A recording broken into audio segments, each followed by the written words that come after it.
Bem, gente, Então vamos lá. mais uma aula, parte 2 da nossa unidade 4, relativamente ao controle de constitucionalidade. Eu vi que algumas pessoas acabaram saindo da reunião, talvez pelo começo da gravação aí. Se tiver lá com e-mail que não institucional, já sabe, né? Aquela coisa toda. Mas vamos lá. Na aula passada, nós demos um pequeno, mas importante passo em relação ao estudo acerca do controle de constitucionalidade, e hoje nós vamos caminhar mais um pouquinho, embora muitas vezes pareça um pouco lento esse caminhar, vocês vão perceber que já há muita informação trazida aqui para o nosso debate, para a nossa discussão. Então, é bom que vocês estejam bem atentos, bem atentas, e não permitam que questões cruciais escapem. Então, perguntem ali. Se de repente eu perder um pouquinho o time, se de repente eu não visualizar, eu estou tomando esse cuidado, mas, por favor, peçam mais uma vez ali para a gente não deixar passar. Joia? Na aula de hoje, nós vamos falar sobre formas de controle de inconstitucionalidade. Na aula passada, nós falamos sobre formas de inconstitucionalidade. Porque, ora, se existe um sistema com dimensões distintas de controle, nós precisamos antes entender por que é que existe esse sistema. Pois bem, existe esse sistema exatamente porque existe a inconstitucionalidade, e é ela que deve ser expurgada do ordenamento jurídico. Para isso se constrói um sistema para corrigir esse vício, ou esses vícios, né, os vícios da inconstitucionalidade.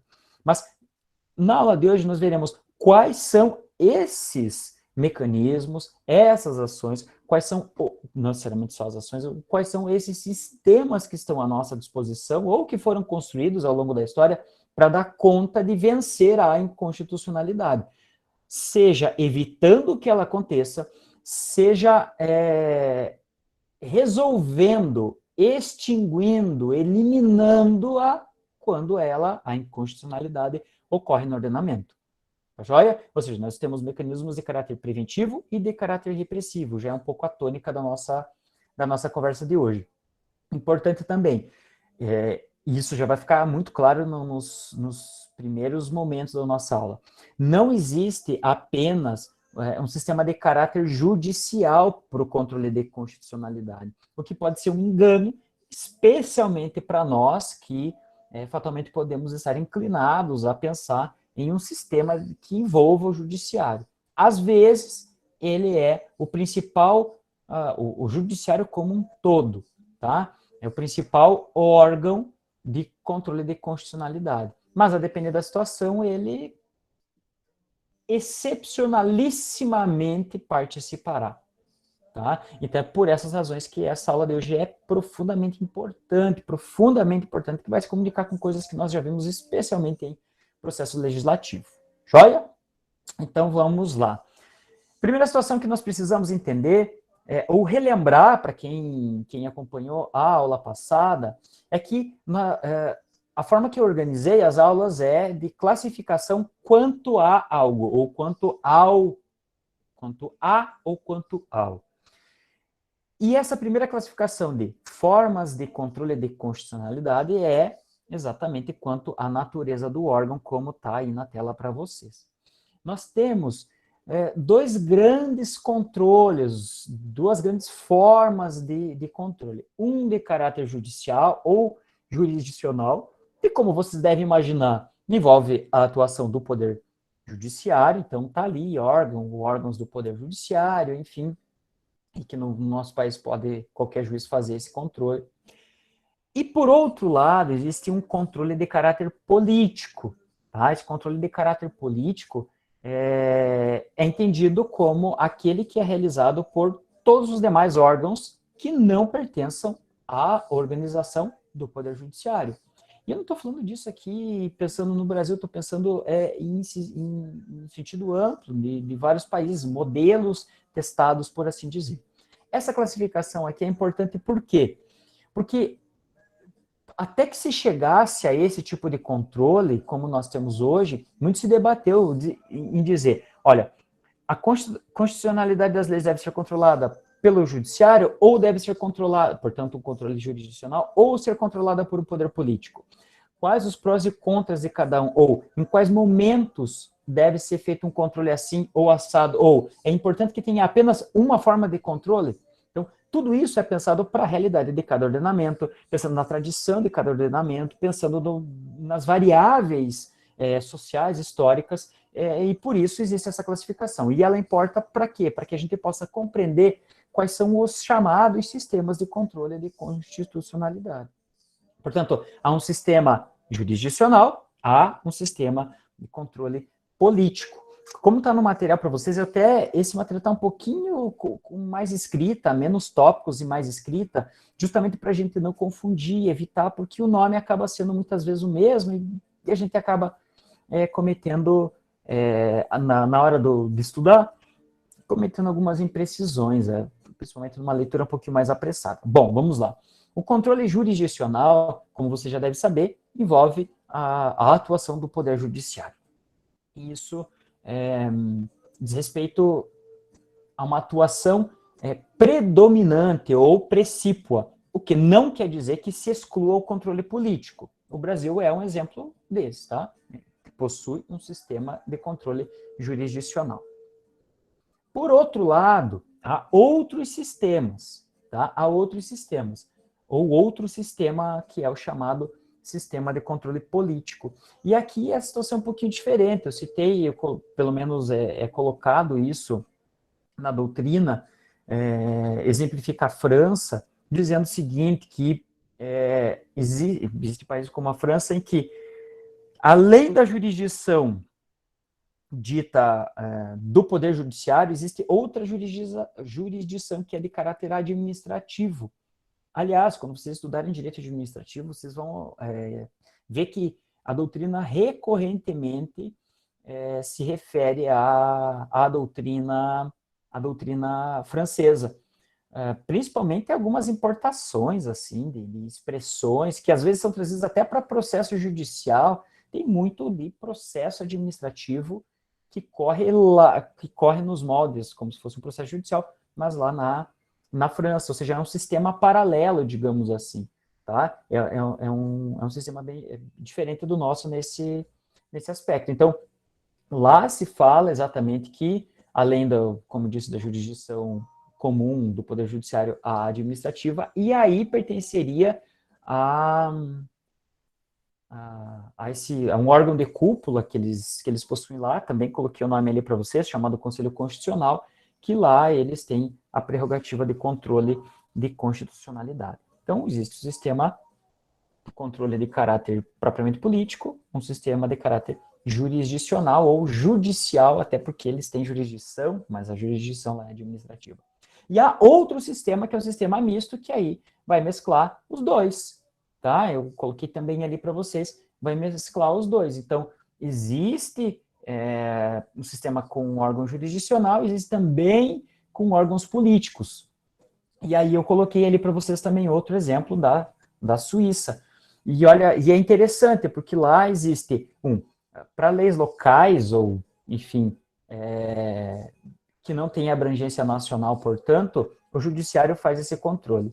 Mas, quando se trata de uma lei de caráter nacional, aí, nessa situação, o próprio Poder Legislativo faz. E isso é interessante se a gente pensar a doutrina kelseniana de falar que não se deve ter um monopólio dos juízes ou um governo dos juízes, se vocês lembrarem da aula passada. Tá? Então, tem o controle jurisdicional, o controle político, quando os dois caminham juntos, um controle misto. E é importante entender também outra coisa, que eu coloquei também uma observação para vocês ali, um asterisco. Não devemos confundir o controle misto, ou sistema misto, com o controle misto jurisdicional. Que controle misto jurisdicional diz respeito ao nosso sistema que tem, ao mesmo tempo, o controle difuso, qualquer juiz de tribunal faz, e o controle concentrado, o STF. Tudo bem? Então, não confundir, importantíssimo, não confundir sistema de controle misto, que envolve o jurisdicional e o político, com controle, que é jurisdicional, misto, tá? Controle misto jurisdicional, que aí é difuso e concentrado. Ficou claro essa parte aqui, gente?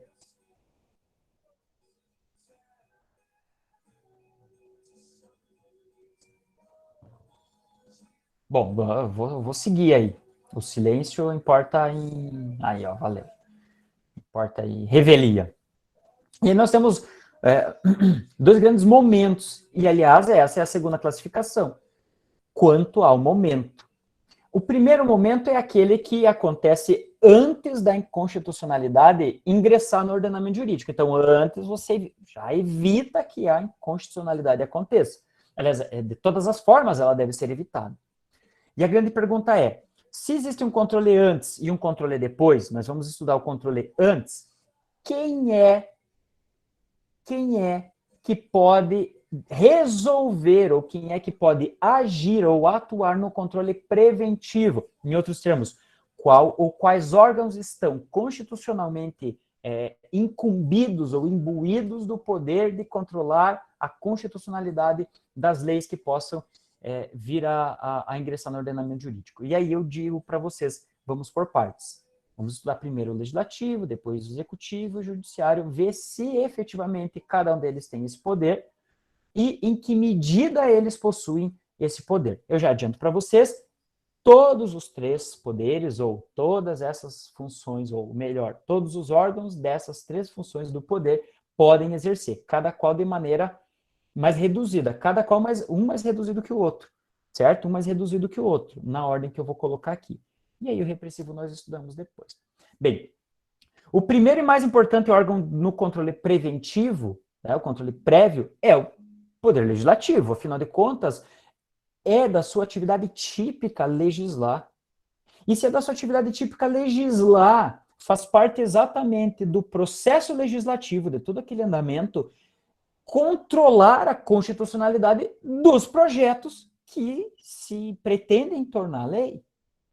Então, nós temos dentro de ambas as casas, né, tanto da Câmara quanto do Senado, comissões que são específicas para analisar isso. Comissão de Constituição e Justiça, ou Constituição, Justiça e Cidadania, tem essa prerrogativa, obviamente não natural, porque é construída, mas pela sua própria concepção, né? A sua função é essa, é principalmente essa, controlar a constitucionalidade dos projetos que tramitam lá.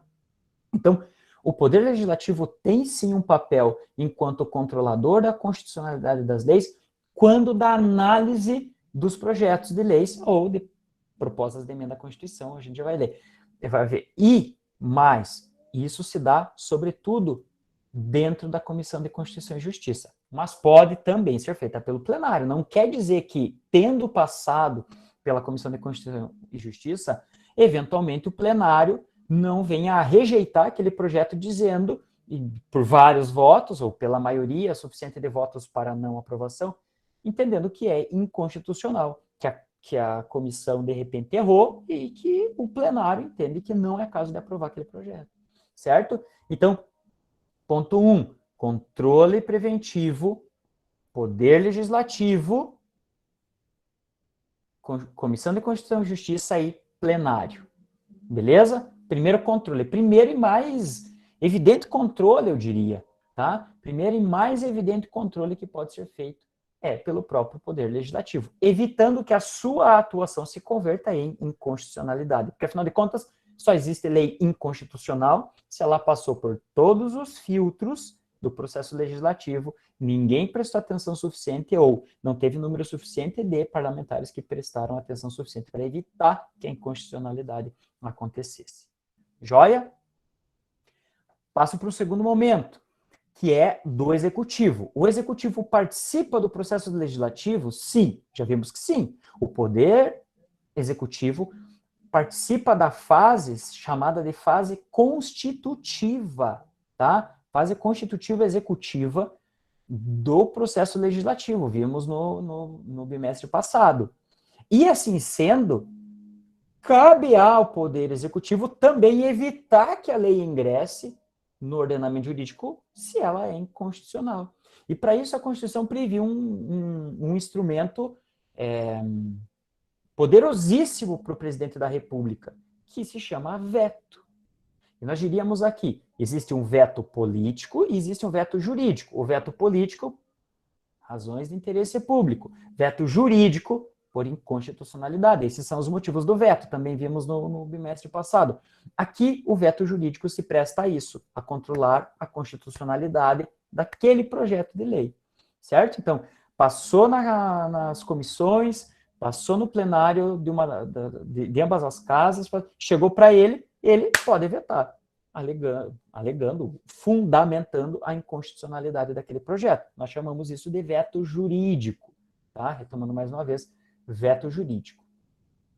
Tudo bem? Mais uma vez vou pisar nisso. O veto jurídico,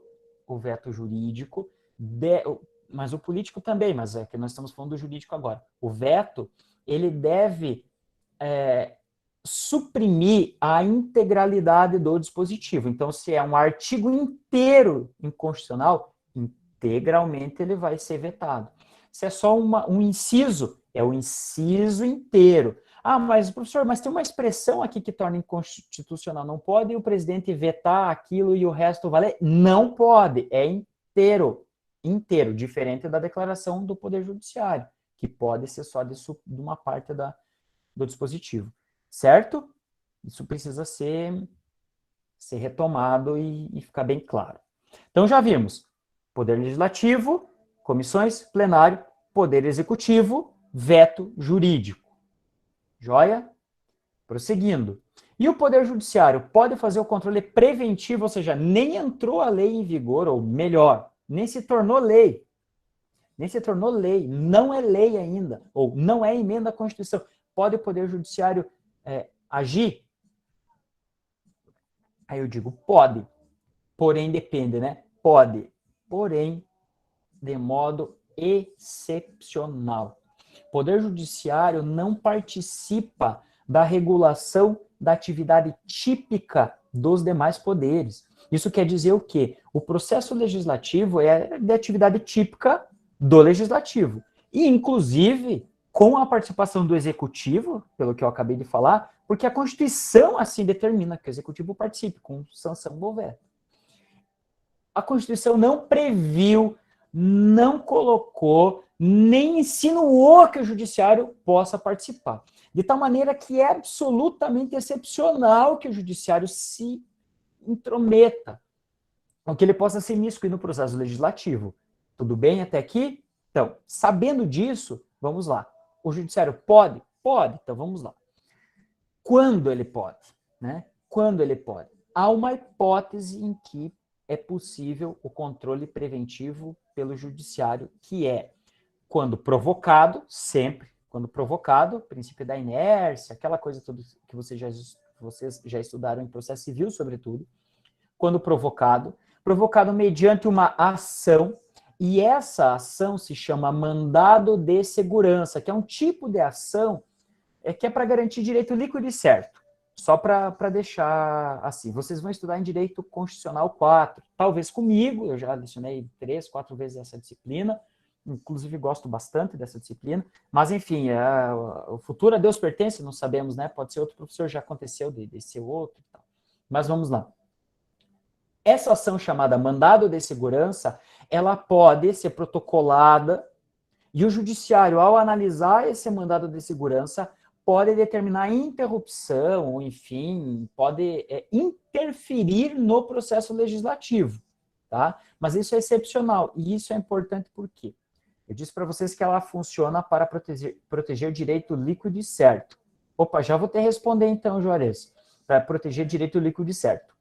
Qual o direito líquido e certo nesse caso? O direito líquido e certo ao processo legislativo escorreito. Eu não coloquei aqui, né? Não está essa expressão, não está no material, mas está devido ao processo legislativo, ou, entendam, processo legislativo escorreito.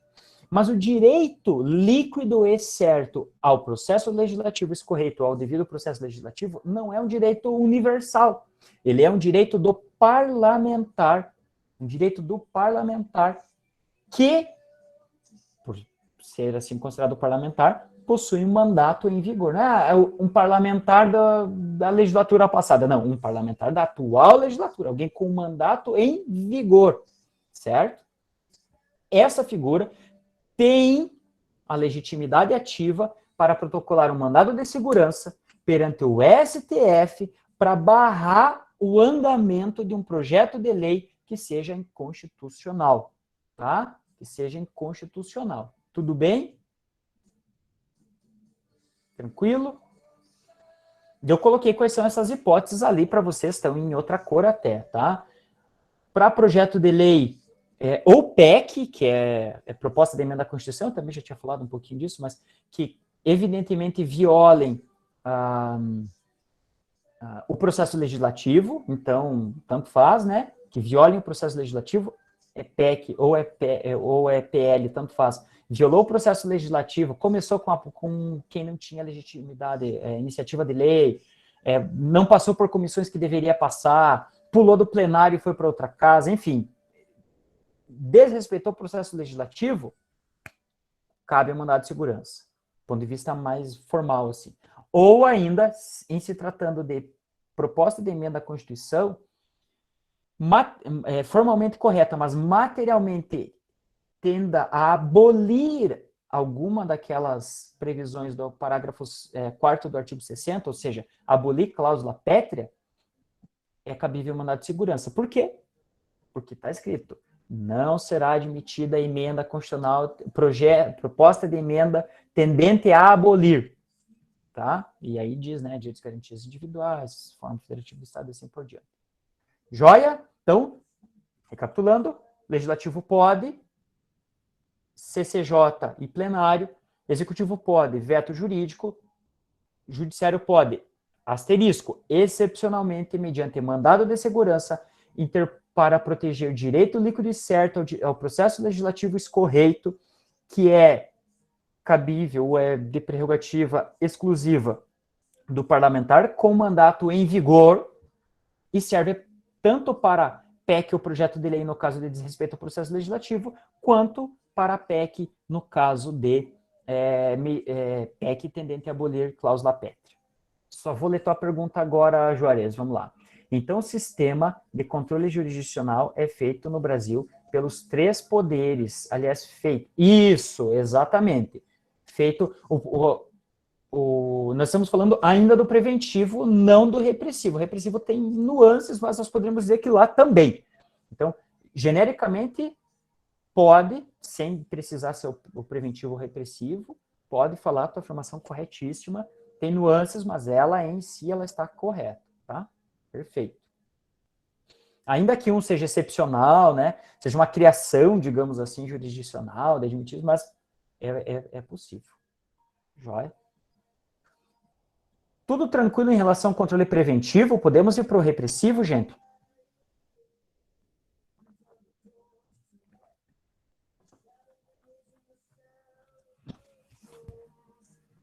Vamos lá. O Renanzão, o Renan Cancelier, Renan Cancelador, ele que inventou esse negócio de cancelamento nas redes sociais aí. Cancelier. Nome francês, né? Sobrenome francês. Bicho, tem cara, só toma aquele vinho, pega aqui embaixo, faz assim e tal, né? Ó, até pronunciar. Ah, mas você já sabe que é pronúncia assim. Eu vou colocar para pronunciar.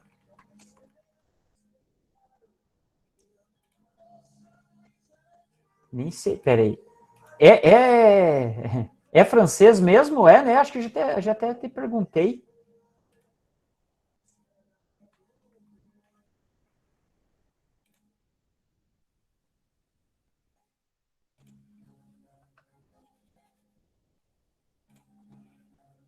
É meio francês. Então, italiano. Com I é italiano. Se fosse francês, não teria o I, né? A canceler, o verbo mesmo. Cancelar. Que homem, né? Esse aí vai dizer que é igual uns que falam que alemão, são alemães. Cara, esse Nasceu aqui no Maratá, meu parça. É parça nossa aqui, é alemão. Achando que é superior. A última vez que falaram isso aí deu merda, hein? Na história.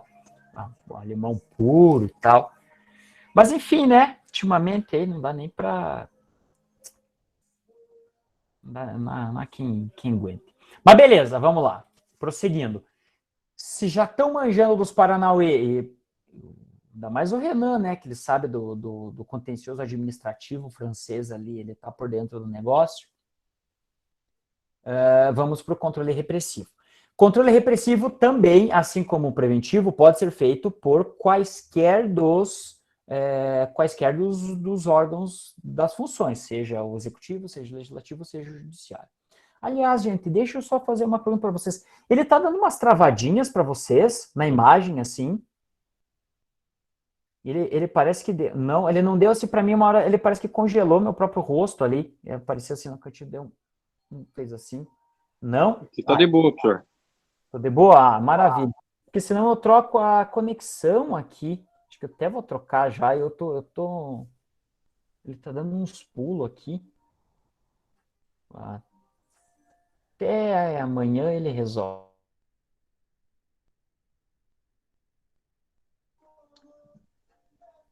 Enfim, vamos lá. O controle repressivo pode ser feito, então, por quaisquer desses. Vamos pela mesma ordem que a gente usou antes, né? Legislativo, executivo e judiciário. Pode ser pelo legislativo? Pode. Controle repressivo, ou seja, já ingressou no mundo jurídico, já existe, já tem lá a lei número tal, tá? Já tem a lei número tal. E olha só, interessante. Não necessariamente precisa ter entrado em vigor, gente. Não está no material isso, mas um asterisco aí para vocês. Não precisa ter entrado em vigor. Por quê? Porque já faz parte do mundo jurídico quando tiver sido sancionada a lei, e aí a promulgação é a declaração de existência da lei. Aí ela vai ser publicada para dar ciência e ainda tem a vacatio legis, lembram? Salvo se ela, a própria lei, disser que não, que entra em vigor na data da publicação. Mas a rigor pode ter 45 dias ou pode ter um ano, né? O CPC teve um ano para entrar em vigor, para todo mundo, os operadores aí poderem entrar no site lá do Planalto, olhar com calma, estudar e ver como ia funcionar, um tempo de adaptação. E é possível já fazer o controle repressivo aí, né, quando entrou. Então, nós não chamamos de controle preventivo, não. É preventivo não porque entrou ou não em vigor, é preventivo porque ainda não é lei. Quando já virou lei, já é repressivo a despeito da vigência. Mas para a gente não perder mais tempo. O legislativo pode fazer? Pode fazer. Não é tão comum, mas pode fazer. Eu coloquei no material 4 hipóteses, mas para valorizar quem está assistindo a aula e para quem depois vai assistir gravado, quem não olhar, vai olhar só no material na prova e vai, né? Eu ia falar uma palavra, mas está gravando defeito, eu ia falar que ia se fuder, mas eu não vou dizer isso. Tem 4 hipóteses, mas na verdade são 5. 4 hipóteses de controle repressivo pelo legislativo. Primeira hipótese que está no material de vocês, lei delegada. Vocês sabem que a lei delegada é um instrumento editado pelo Poder Executivo mediante delegação do Poder Legislativo. Quando o Poder Executivo excede os limites da delegação, o que é que pode o Poder Legislativo fazer? Sustar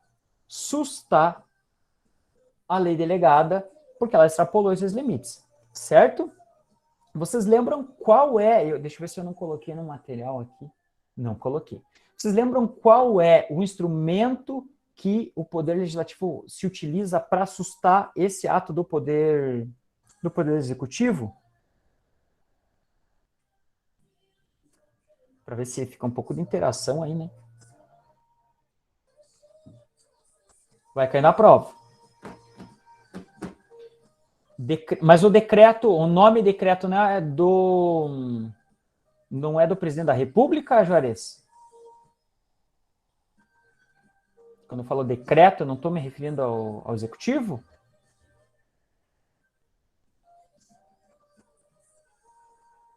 Não é resolução. A primeira resposta está mais próxima. Está faltando alguma coisa aí.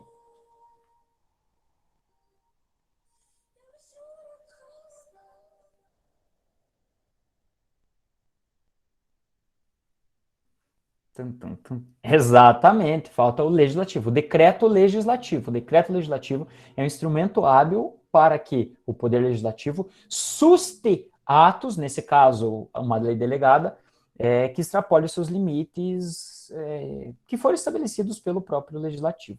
O mesmo acontece, gente, no decreto regulamentar, tá? Se o decreto é regulamentar, o decreto é do presidente. Quando falamos decreto, é do presidente. Eu coloquei regulamentar só para expressar, porque existem os decretos autônomos, né? Nós já estudamos. Um decreto regulamentar, ele serve para quê? Para regulamentar uma lei. Ele serve para dar fiel cumprimento e execução à lei.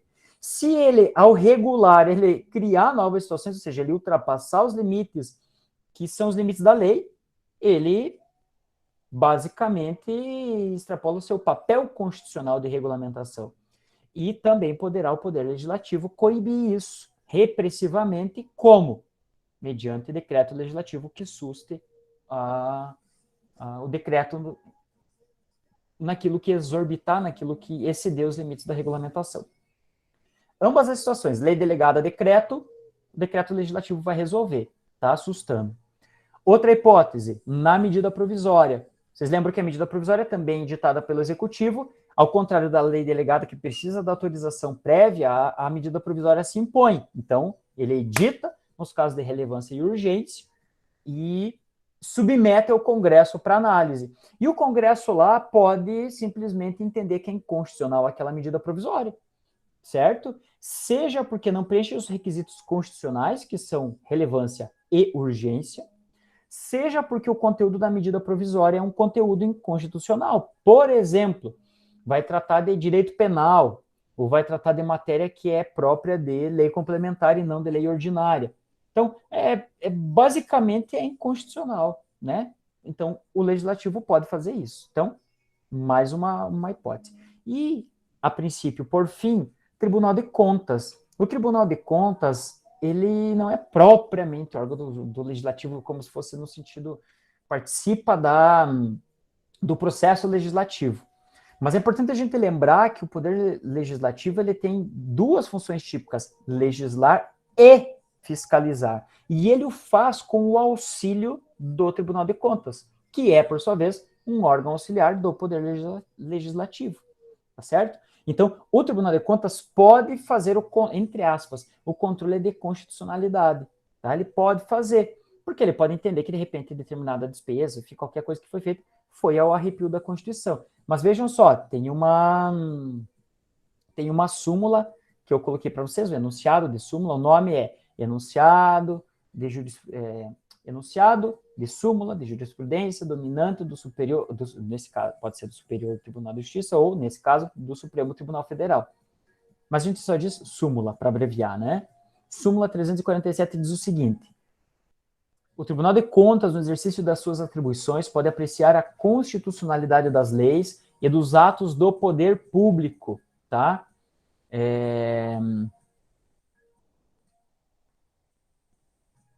Enfim, existe voto dizendo que isso não pode, que isso já foi superado, que não compete ao Tribunal de Contas fazer isso. Qual poder público? Atos do poder público, a rigor, Juarez, serão do Executivo. A rigor do Executivo. Exceto situações de orçamento, tal, pode, mas atos do poder público a gente diz quando só se refere assim, em geral a gente fala do Executivo. Bem perguntado. Você trabalha no município, né? Então, em geral, o Tribunal de Contas faz o controle propriamente dos atos do Executivo. Do Executivo. Pode até ver as situações, né? Acontece, é o Executivo que... E aí, quando tem alguma situação, ele manda para o Legislativo para apurar a responsabilidade do prefeito, se é caso de impeachment, por exemplo, não, né? Ó, o Yudizão da massa querendo aparecer na câmera ali. Saiu da reunião. Tranquilo? O Gilmar falou que está superada, mas ela é válida. Basicamente, é importante entender o que aqui. O Tribunal de Contas não pode dizer é inconstitucional e tirar do mundo jurídico, ou é inconstitucional e esse decreto do presidente não vale. E tira. Ele pode apenas dizer o seguinte, não como se fosse numa sentença, não como dispositivo, declara inconstitucional, mas dizer que aquele ato normativo está contaminado pela inconstitucionalidade. Isso quer dizer, na prática, o quê? Que o controle será um controle típico de Tribunal de Contas, mas que ele vai se reportar a um entendimento sobre a constitucionalidade do ato do poder público. Tudo bem? Então, diferentemente do que acontece com o Poder Legislativo mesmo, que ele vai sustar o ato do presidente, seja decreto, seja lei delegada, da medida provisória e vai expurgar do mundo jurídico, o Tribunal de Contas não vai fazer isso. Mas ele vai dizer que é inconstitucional e por essa razão aquele ato não vale ou deve ser refeito ou no poder de fiscalização. Você consegue perceber? Então, ele não tem o poder de tirar do ordenamento, mas de usar da inconstitucionalidade para controlar e fazer a sua atividade típica, que é de fiscalizar. Tudo bem até aqui? Deixa eu ver o horário aqui, meu Deus, para a gente não se perder. Prossigo, se não tiverem perguntas, eu prossigo. Pode o legislativo, então? Pode. Além das 4 hipóteses que eu coloquei lá, tem mais uma que eu disse que eu falaria hoje. Qual vocês chutam? Tentem pensar como raciocínio lógico dedutivo mesmo, assim. Qual é a hipótese em que o poder, assim, da própria lógica do funcionamento do legislativo, considerando que existe uma inconstitucionalidade, se depara com uma inconstitucionalidade, o legislativo já está ali, no mundo jurídico, o que é que ele pode fazer?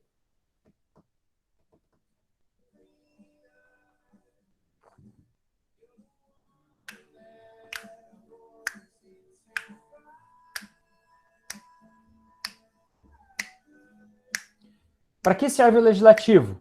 Do papel constitucional, gente, sem... para roubar, para não sei o que, aquelas conversas aqui.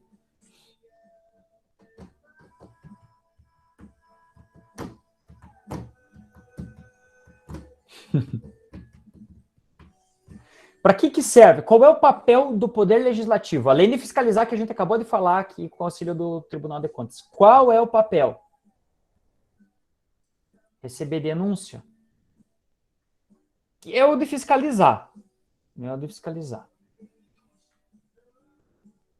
Pode receber. Mas, nesse caso, você estaria fiscalizando, né?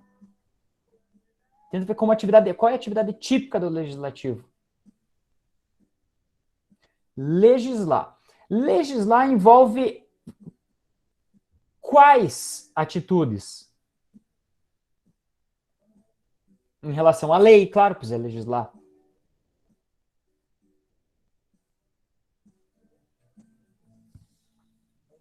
Voto e veto. O veto é do presidente. Eu votar as leis, tudo bem. Mas tenta pensar assim, legislar, o ato legislar, ele é impreciso. Ele é impreciso. Porque ao legislar, eu posso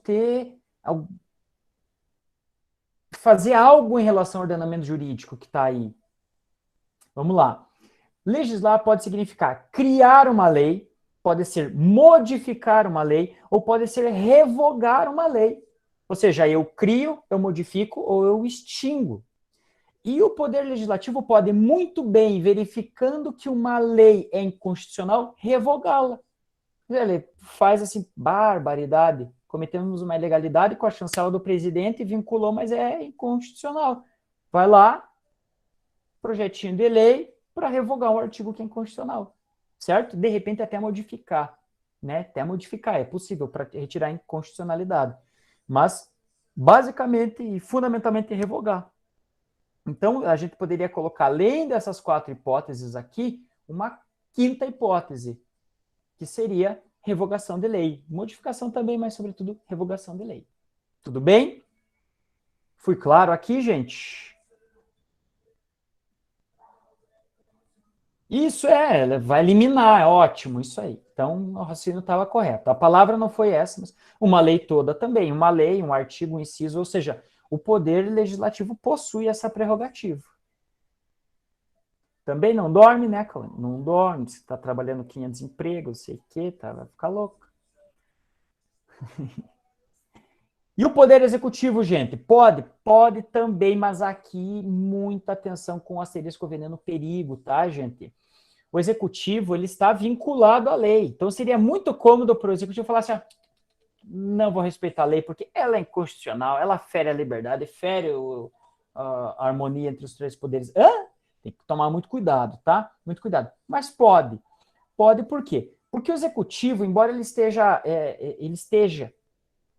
ou como diria o parente, ele esteja, né? Ele esteja submetido ao império da lei. Eu gosto das palavras, o direito tem essa coisa bacana, mas enfim.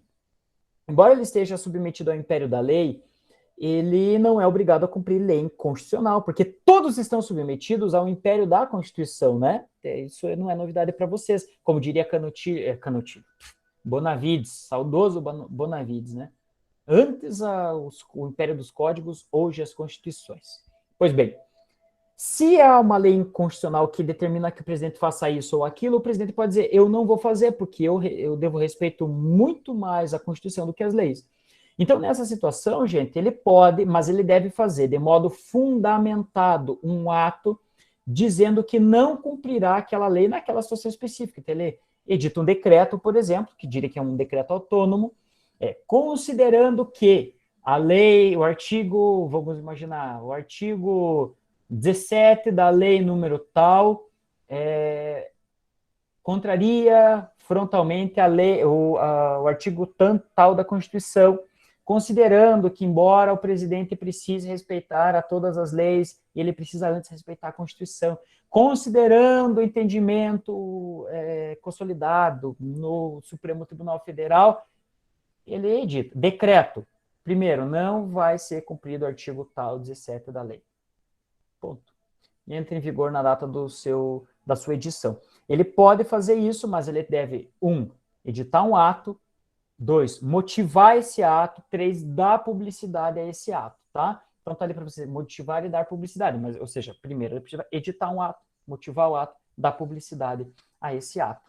Já coloquei ali para vocês, e detalhe, muito importante, antes da Constituição de 88, não era possível o presidente da República ajuizar a chamada ADI, que muito tempo foi chamada de ADIM, né? Ação Direta de Inconstitucionalidade, era só o Procurador-Geral da República.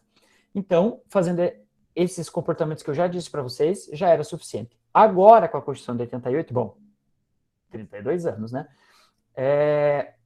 O Poder Executivo, ou o Presidente da República, também está autorizado a ajuizar a ADI. E como ele está autorizado a ajuizar a ADI, ele deve, além de editar um ato motivado e dar publicidade a ele, também deve determinar o ajuizamento de uma ação direta de inconstitucionalidade. Por quê? Porque ele é legitimado a isso. Ele determina que a AGU redija lá, enfim, e ele pode e deve ajuizar uma ADI. Para quê? Para que o Supremo Tribunal Federal declare inconstitucional aquela lei e retire ela do ordenamento jurídico, ou aquele artigo só. Tudo bem? Entendido? É controle repressivo por quê? Porque vem depois da lei existir. É excepcional, digamos assim, por quê? Porque o Executivo está submetido à lei, mas por estar também a Constituição e a Constituição gritar mais alto do que a lei, ele pode, desde que haja dentro do que se exige da legalidade, né? Editando o ato, dando publicidade, motivando e fazendo aquilo que está ao seu alcance. Tudo que está ao seu alcance, que é ajuizar uma ação direta de inconstitucionalidade. Se a ADI for procedente, vai extinguir do mundo jurídico, para ele, muito bem, não vai cumprir, porque o Supremo disse. Se o Supremo disser é constitucional, aquele ato dele não vale, ele simplesmente vai ter que se submeter, por mais que ele não concorde. Joia, gente? Tranquilo aqui também? Ou não tranquilo? Tudo isso aqui é quanto ao momento, gente. Valeu, Renanzão. Tudo isso é só o momento. Por fim, gente, o judiciário pode? Aqui é atividade típica, precípua, em termos de controle de constitucionalidade, do judiciário. O judiciário é que, se no preventivo ele atuava excepcionalissimamente, aqui ele atua tipicamente, aqui ele atua com propriedade, aqui é ele, o judiciário, o órgão, se não capacitado, ao qual se atribuiu a competência para isso. Tá? Basta lembrar do Marbury versus Madison, basta lembrar do Jus Marshall dizendo que compete ao judiciário fazer isso, porque é quem dá a palavra final sobre o entendimento ou a interpretação constitucional.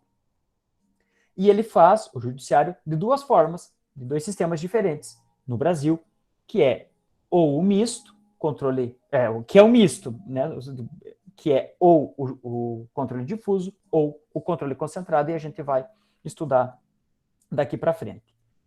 Tranquilo até aqui? Preventivo, podem os três. Repressivo, também podem os três. Como eu já relembrei outros, só relembrando aqui. Legislativo, 5 hipóteses. Depois a gente vai olhar, né? Lei delegada, medida provisória, decreto regulamentar, Tribunal de Contas, revogação de lei. Executivo pode, desde que edite um ato motivado, dê publicidade e ajuize a competente ação direta de inconstitucionalidade. Judiciário, tipicamente pode, mediante seja o controle difuso, seja o controle concentrado. Estou tentando ser bem didático, gente, embora seja repetitivo isso, eu sei que às vezes fica um pouco maçante, mas isso é muito, muito, muito, muito, muito importante. A gente não pode seguir a faculdade sem isso, tá? Vamos lá. Agora muda a classificação. Quanto ao momento vencido, é a mais extensa, né? Vocês notaram. Quanto ao momento, já foi. Agora, quanto à finalidade constitucional. Nós podemos ter duas. Quanto ao controle concreto ou ao controle abstrato. Quando eu falo em controle concreto, meus anjos, quando eu falo em controle concreto, eu estou me referindo a um caso concreto. Para vocês não esquecerem e não confundirem. Eu me refiro a um caso concreto. Tá? Veja que tem outros nomes também aí que eu passei para vocês. Vocês podem ver isso ser chamado de controle incidental, porque é dado dentro de um processo incidentalmente, tá? Ou por via de exceção, não é via de ação, é por via de exceção. Então, tem uma ação X e você dentro dela vai discutir isso. Ou por via de defesa. Você pode dizer, ó, eu não cumpri a minha obrigação ali, porque a obrigação que esse camarada disse que eu tenho se baseia em uma lei que, por sua vez, é inconstitucional. Então, é a forma de se defender. Então, controle concreto. Isso vai se dar quando, como, por quê, por quem. Isso se dá dentro de um processo judicial corriqueiro, sabe? Esse que vocês estudaram com o Kainan, de petição inicial à sentença, uma ação de indenização, uma ação de discutindo, por exemplo, direito tributário, sabe, se você deve ou não deve pagar aquele tributo. Enfim, gente, N situações. Um crime, você está sendo acusado de um crime, aí já é processo penal, né? Mas de um crime, você vai dizer, olha, essa lei ela é inconstitucional. É inconstitucional. Porque ela não tem o princípio da lesividade que está na Constituição, ponto. Tá? Isso é forma de defesa, por isso a gente, inclusive, fala por via de defesa. Então, o que acontece? A finalidade desse tipo de processo é garantir o direito subjetivo em jogo, garantir o direito debatido em jogo, o direito subjetivo, facultas a gente, ou seja, eu vou litigar contra o réu e o objetivo é dizer quem tem o direito.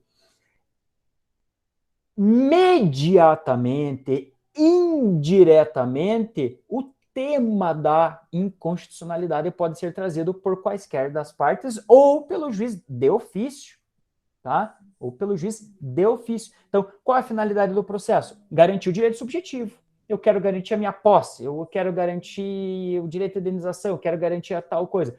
O objetivo do processo é esse, mas acaba fazendo isso por meio do controle. Então, o juiz no processo pode dizer, o Everton está pedindo contra o Juarez o direito tal. Realmente está na lei, realmente preenche os requisitos, e essa é a pretensão dele. No entanto, julgo improcedente o pedido do Everton. Por quê? Porque essa lei, ou esse artigo no qual ele baseia o pedido dele, essa lei é inconstitucional. Logo, vai fazer o quê? A tutela dos direitos subjetivos do Juarez e, indiretamente, vai declarar inconstitucionalidade da lei. Tudo bem? Tranquilo aqui? É um processo como qualquer outro. Como qualquer outro. Trata-se de fazer a interpretação constitucional ali. E de uma interpretação que controla a constitucionalidade das leis ou atos normativos discutidos no processo. Certo? Joia aqui, gente? Por isso que é um controle concreto. porque é o juiz que vai controlar no caso concreto. Não é abstratamente pensando, é no caso concreto. Tudo bem? Professor, e o tribunal pode fazer? Qualquer juiz ou tribunal pode fazer. No tribunal é um pouquinho diferente, mas isso a gente vai falar aulas para frente sobre a necessidade de cláusula de reserva de plenário, órgão especial, a gente vai estudar depois. Mas qualquer juiz, qualquer tribunal pode fazer esse controle concreto, tá bom? E existe outro tipo de controle, que se chama controle abstrato, em contraposição ao concreto, né? Quando eu falo em controle abstrato, eu estou dizendo não existem partes, porque não é um caso concreto. Não, por favor, gente, no controle abstrato não existem partes, não é autor e réu. Ninguém é réu nesse processo. Existem legitimados a ajuizar uma ação para desencadear o controle abstrato, mas não se trata, tá? Não se trata de autor e réu, de controle concreto, que seria um controle concreto.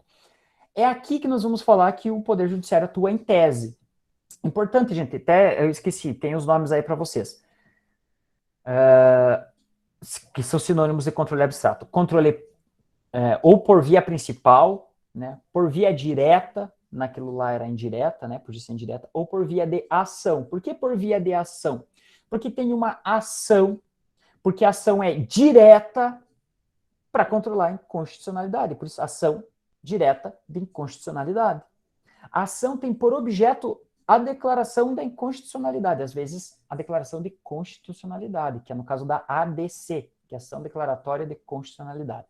Mas, vejam, o objeto da ação não é dizer se A ou B tem razão, mas é dizer aquela lei lá, Supremo, aquela lei é inconstitucional, retira aquela porcaria do mundo jurídico antes que mais inconstitucionalidades acabem acontecendo por conta dela. Então, importante, gente, controle abstrato porque ele é feito em tese.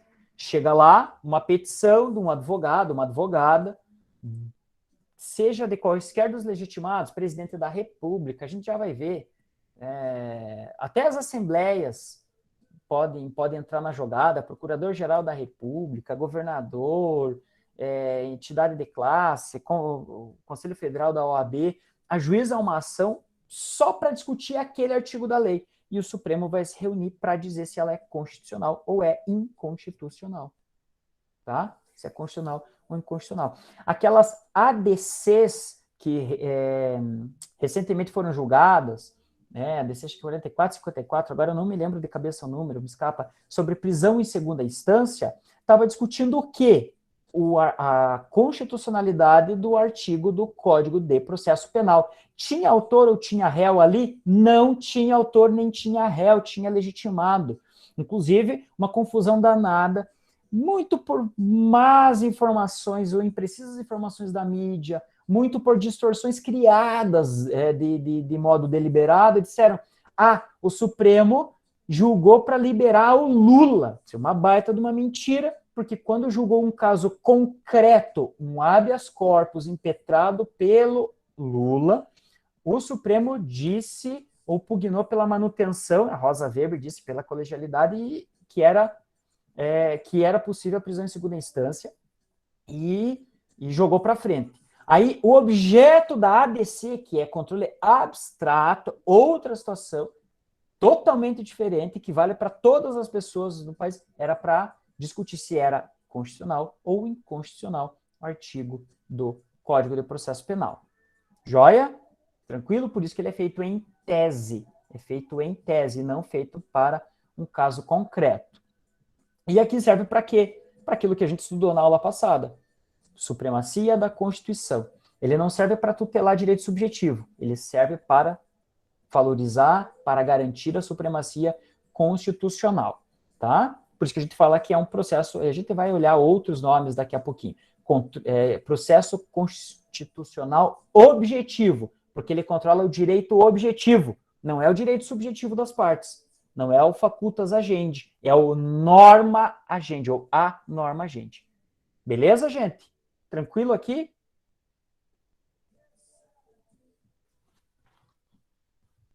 Acho que beleza, ninguém falou nada.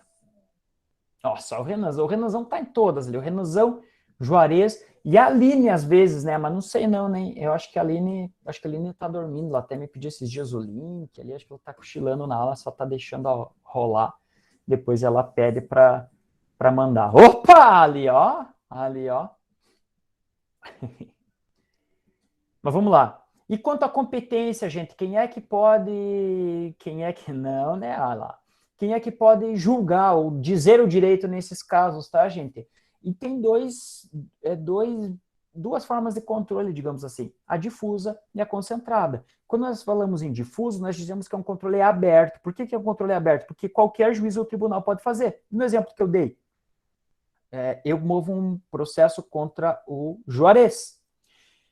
Ali vai ser feito o controle de constitucionalidade. Que tipo de controle é esse?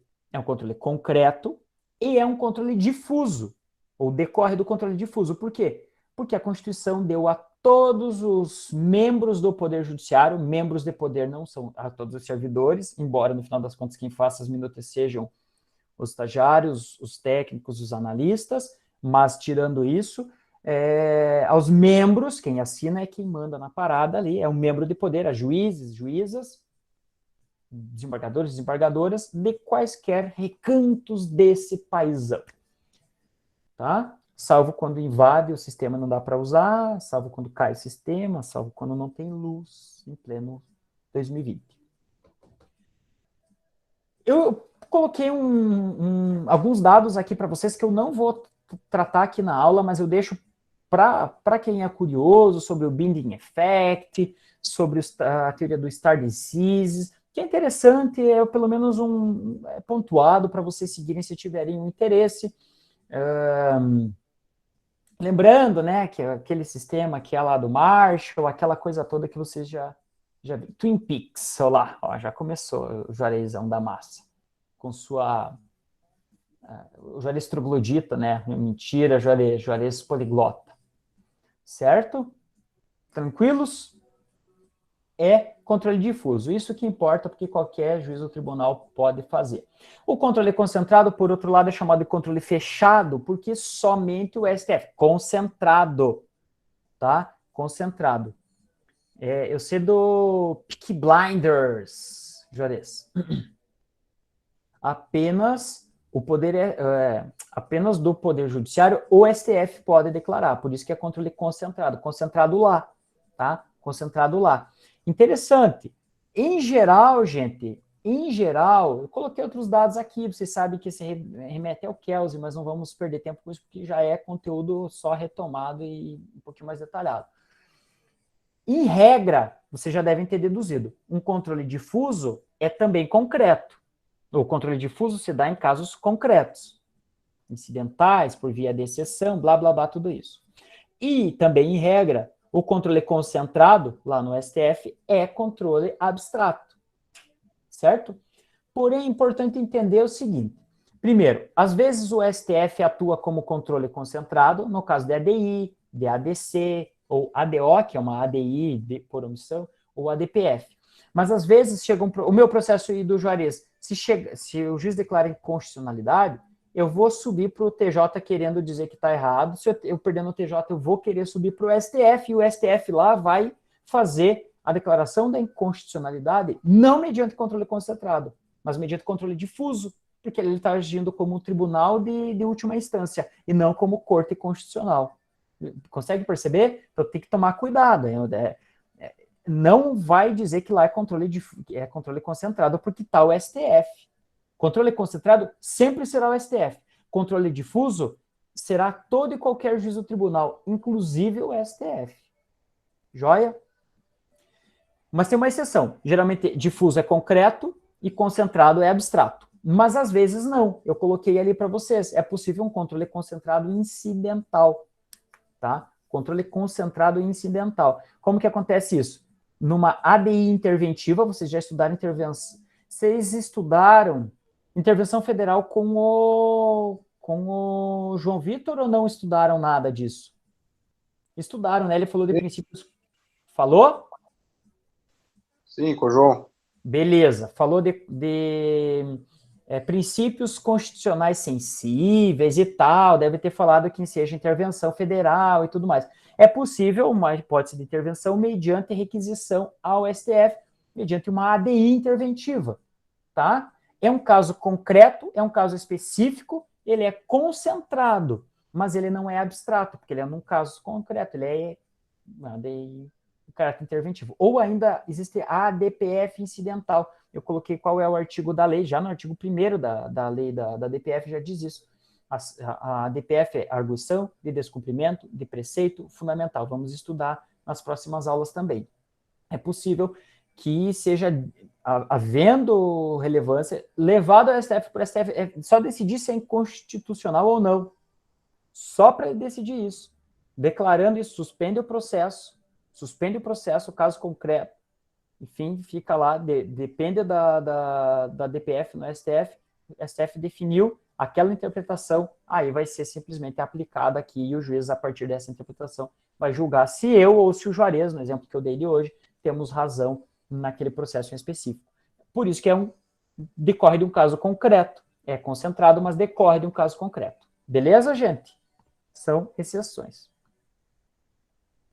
Dúvidas aqui? Alguma perguntinha?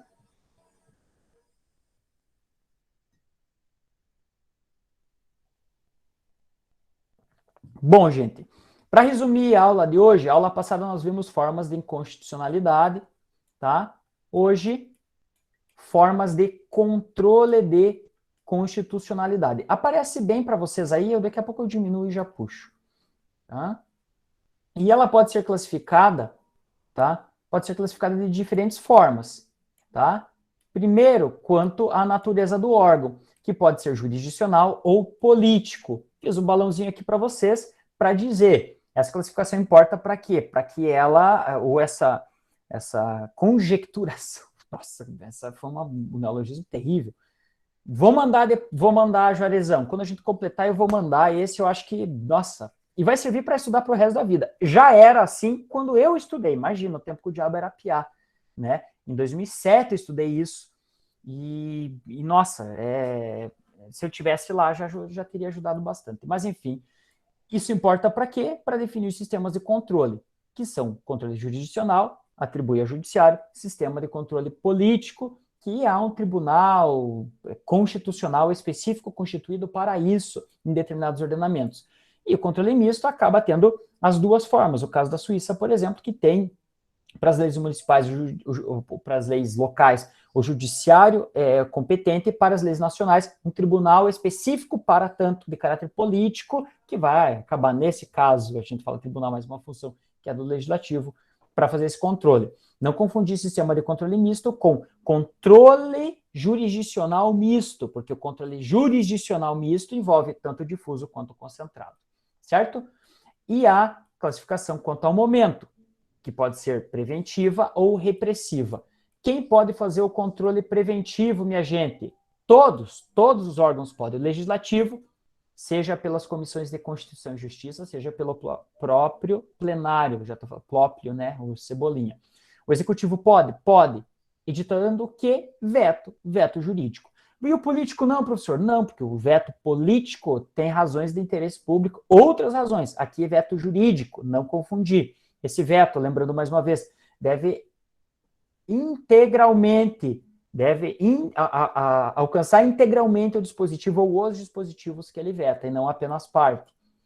E o judiciário pode participar preventivamente? Sim, coloca um asterisco, excepcionalissimamente, mediante mandado de segurança de parlamentar. Por quê? Porque o parlamentar possui direito líquido e certo ao processo legislativo escorreito. E serve para quais ocasiões? Para projeto de leis e propostas de emenda à Constituição, se desrespeitarem o processo legislativo, e apenas para propostas de emenda à Constituição, quando tendentes a abolir as cláusulas pétreas. Tudo bem? Outra forma, repressivo, quanto ao momento. O controle repressivo pode se dar por quaisquer dos órgãos. O legislativo pode. Quais situações? Lei delegada e decreto regulamentar do presidente da República que extrapolem os limites podem ser sustados pelo legislativo mediante o quê? Decreto legislativo. Medida provisória, também, seja na análise dos requisitos constitucionais de relevância e urgência, seja em relação à matéria mesmo, seja em relação a por exemplo, tratar de matéria que não é que é de lei complementar e não lei ordinária, ou que não pode deliberar, como, por exemplo, direito penal, não pode, por medida provisória, fazer isso. Tribunal de Contas, que eu coloquei um asterisco porque é um órgão auxiliar do Legislativo. Aqui o Tribunal de Contas não extirpa do mundo jurídico, mas declara inconstitucional, reconhece a inconstitucionalidade para poder fiscalizar. E, por fim, revogação de lei, atividade típica do Legislativo. Retomando, Executivo, pode. Ele primeiro deve se negar o cumprimento editando um ato, ao qual deve ser dada publicidade e ele deve ter motivação, e deve ser ajuizada a ADI competente. Por quê? Porque ele é um dos legitimados constitucionalmente para ajuizar essa ação. O judiciário pode? Pode. É o papel do judiciário fazer esse controle repressivo de duas formas, difusa ou concentrada. No difuso, quem pode? Juízes e tribunais. Quaisquer juízes, quaisquer tribunais. Coloquei aqui plenário, só para a gente lembrar que depois a gente vai precisar estudar. Os tribunais, ao chegar numa turma, não pode os três de uma turma dizer é inconstitucional e pronto. Eles precisam mandar para o plenário ou para o órgão especial que faz as vezes de plenário. A gente chama isso de cláusula de reserva de plenário. Vamos estudar com mais vagar para não confundir. E o concentrado está, para ser mais preciso, nas mãos do STF. ADI genérica, ou ADIM, tá? ADI interventiva, que eu já disse para vocês, é um controle concentrado, mas não é abstrato, percebam essa informação. A ADO aqui nada mais é do que uma ADI, mas é uma ADI por omissão. A ADC, que é uma ação declaratória de constitucionalidade, e a DPF, arguição de descumprimento de preceito fundamental. Todas essas ações correm concentradamente no STF, diferentemente do controle difuso que qualquer juiz ou tribunal faz. Joia, gente? Tranquilo? Quanto à finalidade, pode ser concreto ou abstrato. Tá? Concreto se dá num caso específico, num caso individual. Abstrato se dá da lei em tese, que se dá também, coincidentemente lá no STF, né? Mas não tem autor nem réu, tem apenas legitimados. Vai se declarar inconstitucional ou constitucional determinado dispositivo de lei ou outro ato normativo, mas basicamente um dispositivo de lei. Joia? Aqui a preservação é dos direitos subjetivos, aqui é a preservação da supremacia constitucional. E, da mesma forma, quanto à competência jurisdicional, fica naquela mesma situação, controle difuso ou controle concentrado. Você vai dizer, professor, mas já está aqui. Ops, já está aqui. É que essa é a forma pela qual o judiciário pode fazer, tá? Dentro de dois grandes sistemas, que não à toa se relacionam à competência, difuso ou concentrado, que acabamos de falar. Tá bom, gente? Acho que é isso. Conseguimos terminar. Deixa eu interromper nossa gravação.